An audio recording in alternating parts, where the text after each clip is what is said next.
What up, Cucks? It's your boy, the Hater, and I'm feeling extra happy today. I posted several Cody Rhodes videos, and a few of the comments, keep them coming, I don't give a damn.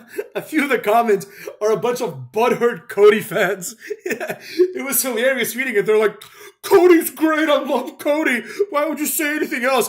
One dork was like, he went to a different company and raised his stock. Like, that's how you know you're a mark, right? Like, if you're someone that uses phrases like he raised his stock, like, unironically, that's something Michael Cole would say. Oh, he raised his stock elsewhere. That's just like what they say to explain why Nakamura, who looks like a jobber and whose ass I would beat, that's just to explain why Nakamura is there in the same ring as Roman Reigns. Right? They'll just be like, oh, he raised his stock traveling the Indies, right? Which is code for he was a jobber, but there's nobody left, so we have to get him.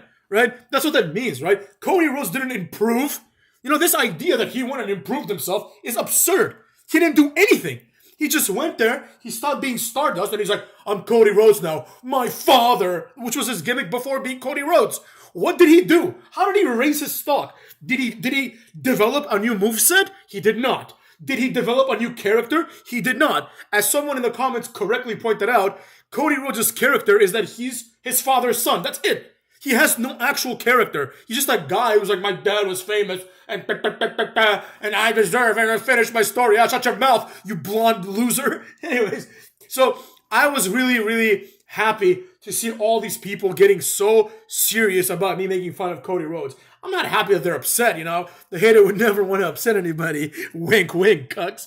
But I was happy to see that people are still fools, right? Because this is why this channel exists. And they still will just believe everything that is fed to them, right? It's just fed to them. Like, these people, like, I told one of the guys in the comments, go read The Apology, right, by Plato, where Socrates says, an unexamined life is not worth living. Now, the Hater would never say that everyone that's commenting on his things is not examining their own lives. I sure hope they all are. But the idea is that they're not examining wrestling, right? And this is what we're talking about in this context, right? So it's like, you're basically a useless fan. It's just that, like, if they tell you tomorrow that Tony Nese's coming back and he raised his stock and he beats Brock Lesnar, you'll just accept it. You're going to accept everything they tell you to accept, right? With no critical thinking whatsoever, right? And that's what this channel is fundamentally all about. It's about critical thinking. If you do not have critical thinking in wrestling, you likely don't have it in your everyday life. And that's why we point out things in this channel that I personally don't believe other channels point to, right? Like inconsistencies in logic, right?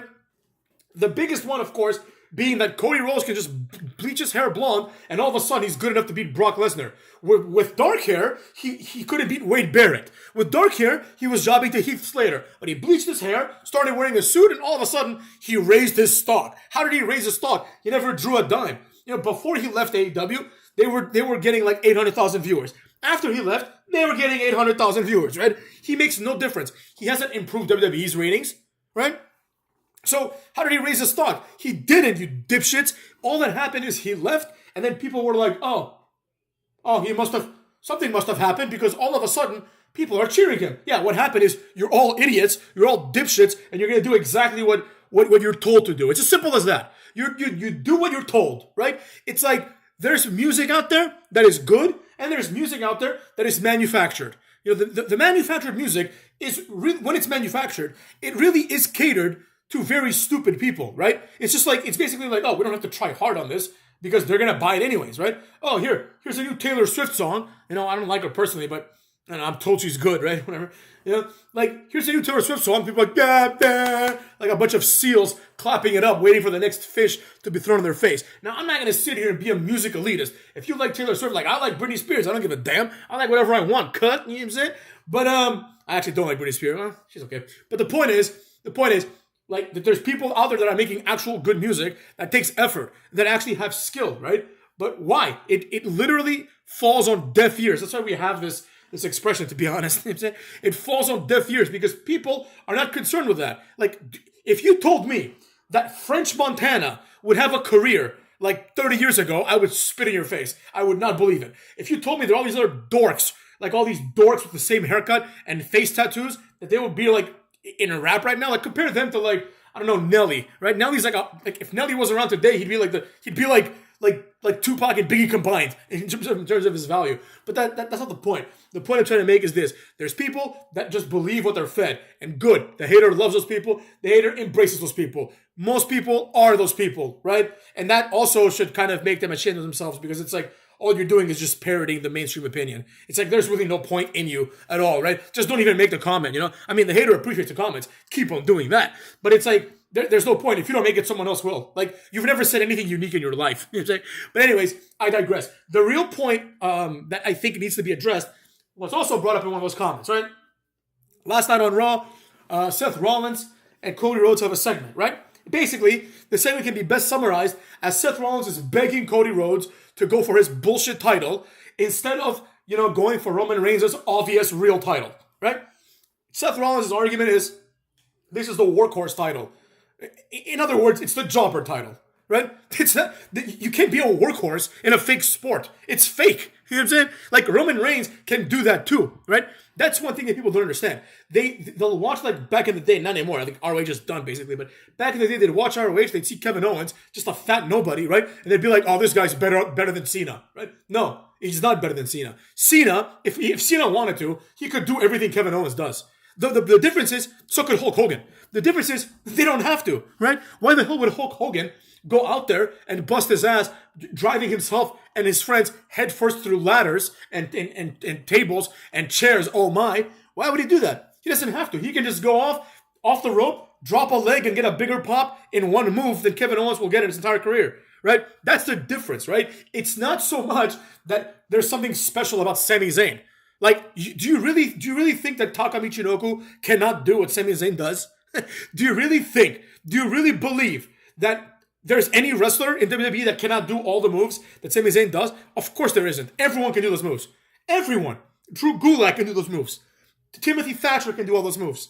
Fuck, like, everyone in NXT can do those moves.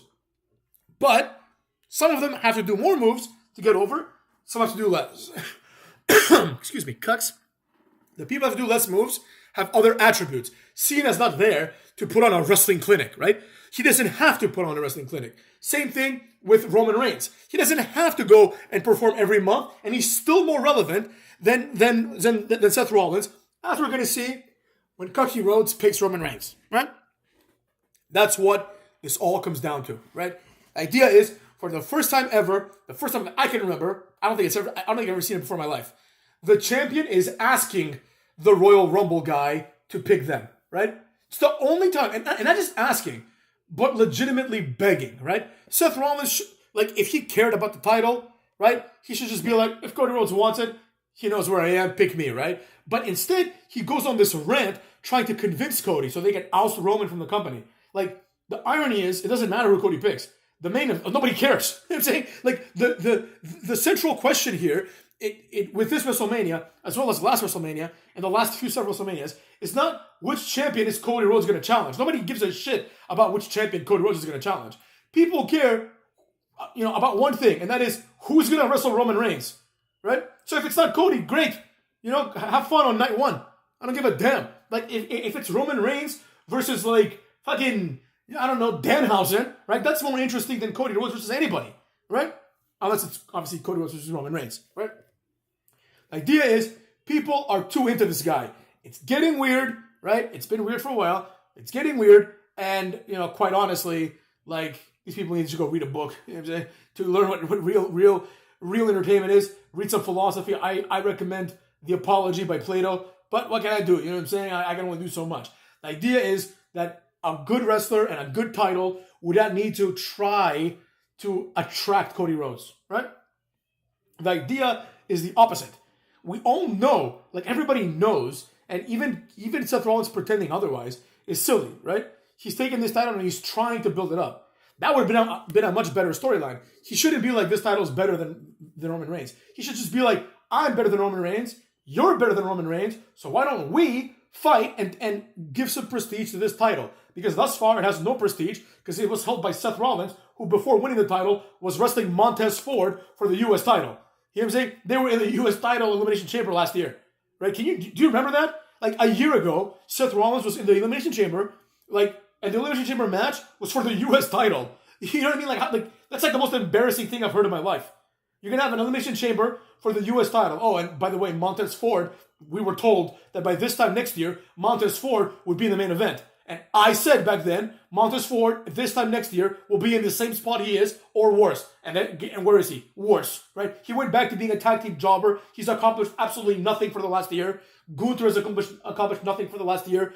And nobody has accomplished anything. That's why everything looks so familiar. With that being said, Cucks, I'm happy that people are reacting to Cody Rhodes. They're all butthurt for some reason. It warms the cockles of my heart. Cuckolds.